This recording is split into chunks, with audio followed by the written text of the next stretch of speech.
If a book is commanding people to commit mass genocides because they aren't chosen, then I find an issue with that because I put myself in their shoes. What if that was my family? Why preach left Christianity forever? Now, this video absolutely resonated with me. I do consider myself an agnostic. I don't think, as a Nigerian person, I don't think it's right for me to be Christian, and I'll get into that. But to summarize, before we get into the video, it's largely because I believe that my ancestors and my story as a Black Nigerian individual started way before Christianity, started way before our introduction to the Europeans, and I do not think I have enough belief in me to be a person of Christian faith. But that being said, let's get into this video and hear what Preach has to say. You already know my debacle with church. I'm not a fan of church. I don't go to church anymore. Yeah, the worst part for me about Christianity is church, by the way. And that's probably, largely because of my experience with certain churches. Growing up, I used to hate going to church. Even as a kid, I could always tell how performative it was, how toxic it was, how gossipy it was. So, I'm not really a big fan of church. No, it's definitely my worst part of Christianity. And yeah. For obvious reason, it's all fake. But more so. The tea. The tea. Okay, well, no. I have to say one thing. Do you just enjoy antagonizing Christians? Yeah. So Baptists from Africa, Baptists from Jamaica, Baptists from Haiti are not gonna look. They're gonna be like, you sing like that. What's that gibberish you talking about? It's weird. Because you have to remember that Black people hate everything about slavery except religion. Right?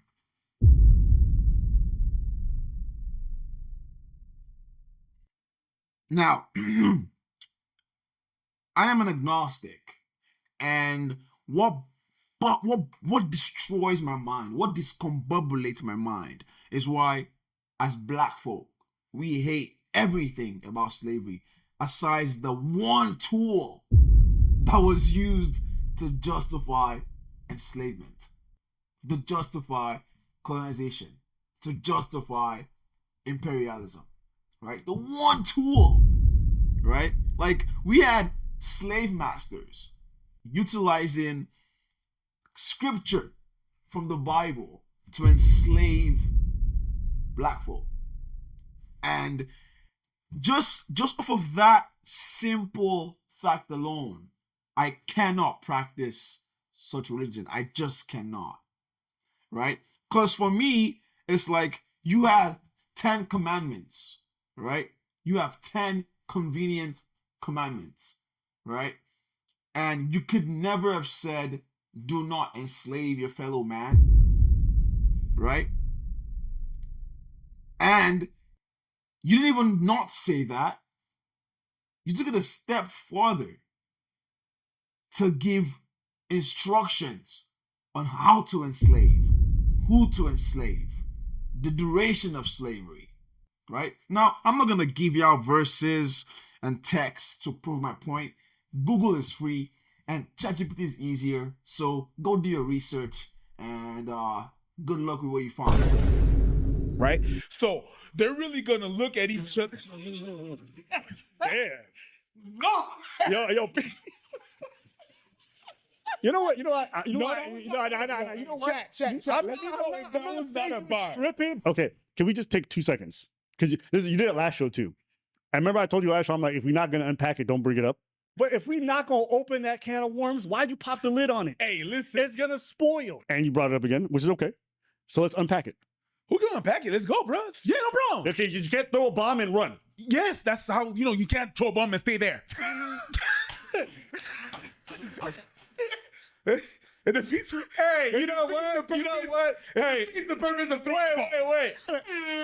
What am I gonna do? You right. Yo, you my mic. You my mic so I can shut the fuck up.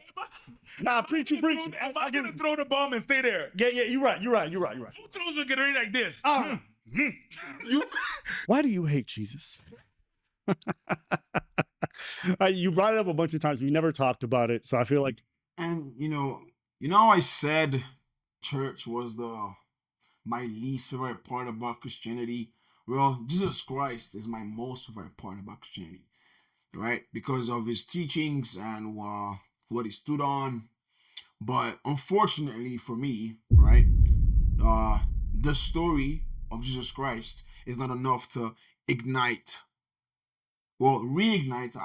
if I may say, my faith. Because I actually used to be Christian. I used to be very devoted. I used to try to be devoted.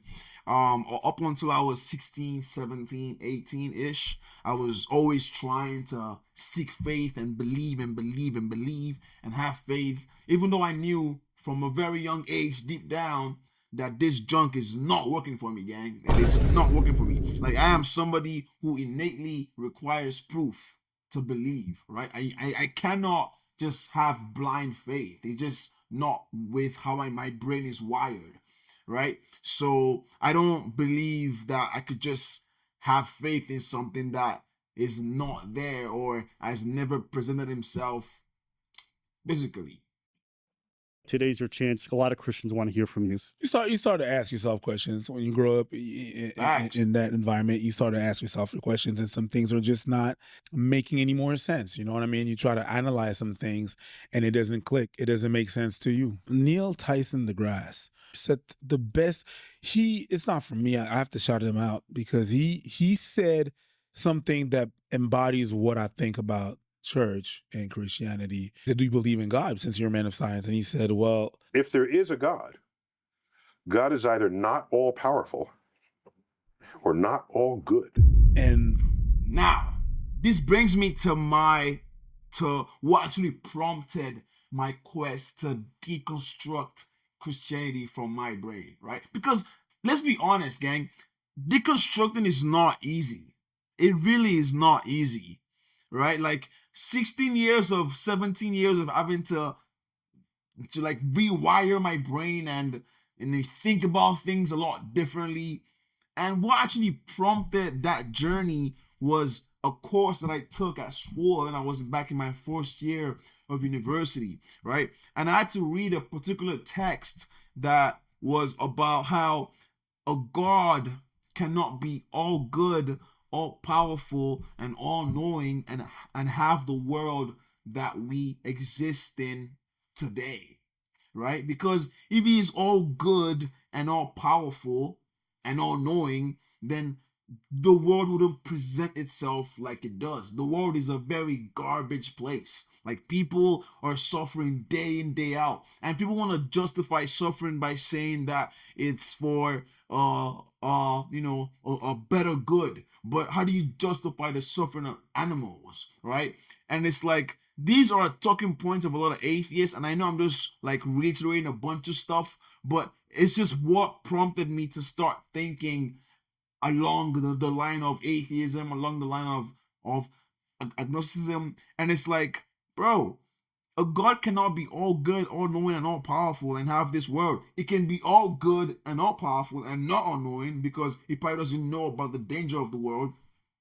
It can be all knowing and all powerful, but not all good, because if it was all good, then like the world wouldn't be this bad. And it couldn't be all good and all knowing. And it could be all good and all knowing, but not all powerful, because if he knows and he's all good but he's not all powerful, then he's not powerful enough to save people from the problems that they face day in, day out, right? So I just don't believe that the God that's being preached about in the Bible can possibly exist if we have a world that we do have today, right? The world is a very dark water world. Like, some good things happen, but from my perspective and from the things that happen daily, I don't see a balance. I feel like the bad outweigh the good, right? So how do we have an all good, all powerful, all knowing God and have a world whereby the bad outweighs the good? It never really computes in my brain. Like 2 plus 2 is not 4 in this situation. And that's why I'm agnostic / atheist. From the information that I have from church, these two things do not coexist. Like With believing it- that he's not these two things. He's not these two things at the same time. And I have no evidence that he's these two things at the same time. If he's all good, then he's not all powerful. If he's all good, then he wouldn't let happen a lot of things that are happening right now. Bro, cause take in, right? Like people are just requesting for things to get by on a daily basis, bro. Like nobody, like the majority of people in the world are not asking for Bugattis, gang. They're not asking for private jets. They've been praying for food and shelter and warmth and peace and protection for decades, gang. Decades. So why should I pray that I find my car keys? And I find my car keys and I say, oh, thank God. But then somebody in some very war-torn country is praying for my grandpa to not die tomorrow. And then their grandpa dies tomorrow. It's like, where are the priorities? Right? And like, it doesn't compute. It doesn't make sense. Right? Like, there's a laundry list of things that people pray for on a daily basis. Things that people need to exist naturally, right?